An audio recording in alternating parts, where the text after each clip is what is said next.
Once upon a time, the US government honored a pastor who a long time ago said that Jews will be burning in hell because they don't accept Christianity. The media was taken over by a firestorm.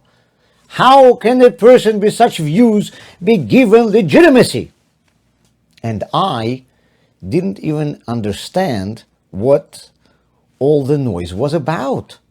As far as I know, one of the doctrines of most of branches of Christianity is that whoever does not believe in their Savior will end up in purgatory.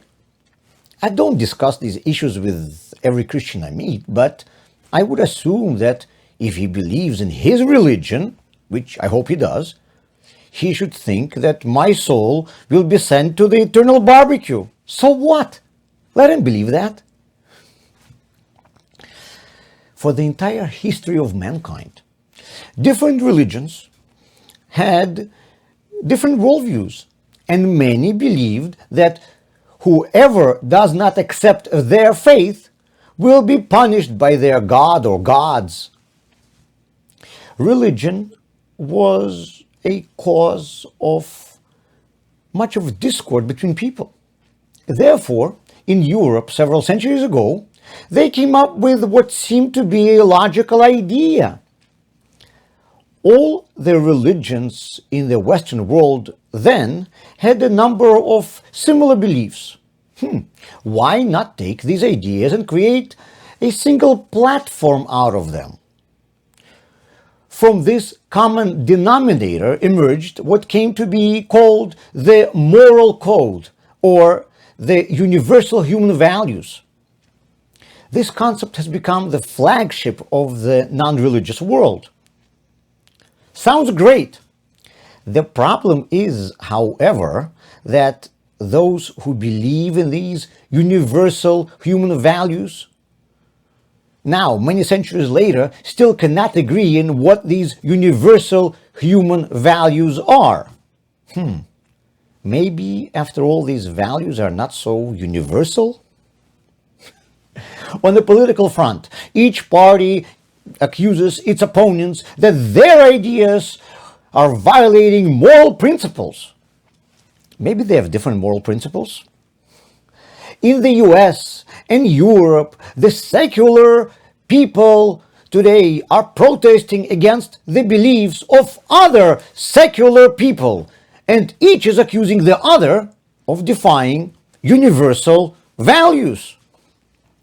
Secular people march in demonstrations against the ideologies of other secular people.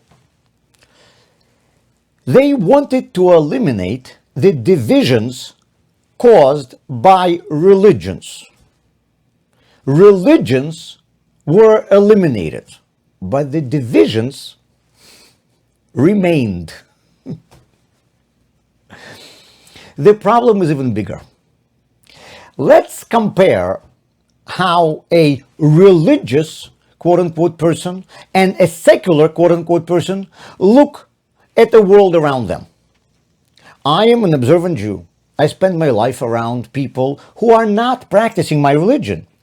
I work and live alongside Christians, agnostics, Buddhists, atheists, you name it. I know that our views on the fundamental principles of life and our values are different. I learned to live in such a world. My children are used to it. They are at peace with that.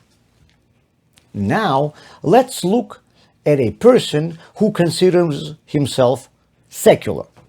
He lives among the same atheists, Christians, agnostics, and Buddhists as I am. But he believes that they all, like him, adhere to the universal human values, which are, as he believes, the same for everyone. That means that according to him, everyone around him agrees with him. And those few who disagree and do not believe in the universal human principles are immoral, bad people, and one needs to stay away from them.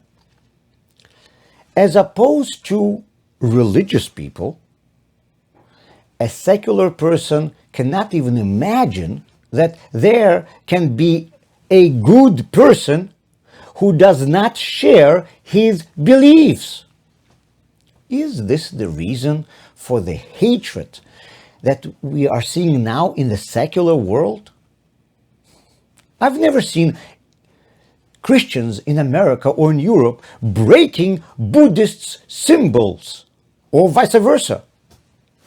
Religious people in the Western world are not demolishing statues of other ideologies, but the secular do.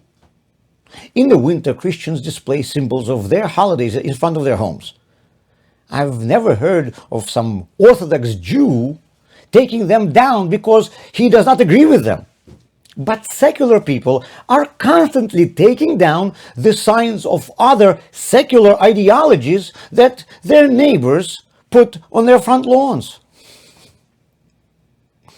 Have you ever heard of some rabbis declaring a boycott of a firm because they disagree with the owner's personal beliefs?